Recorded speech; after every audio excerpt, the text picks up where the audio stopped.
গাড়িগুলো যেতে দাও, গাড়িগুলো যেতে দাও। হ্যাঁ হ্যাঁ দম দিয়ে না আবার বসে থাকবে না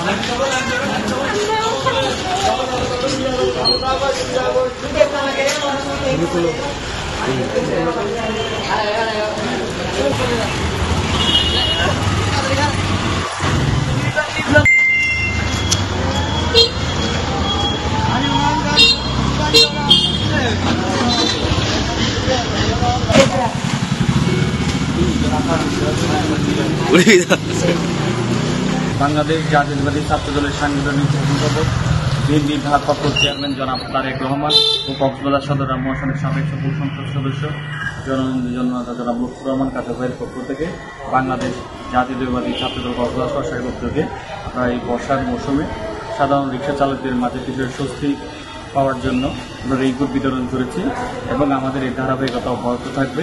আমরা চাই বাংলাদেশ জাতীয়তাবাদী ছাত্র দল একটি মানবিক সংগঠন, শুধু মিছিল মিটিং সীমাবদ্ধ নয়, আমরা সাধারণ মানুষের পাশে থাকি।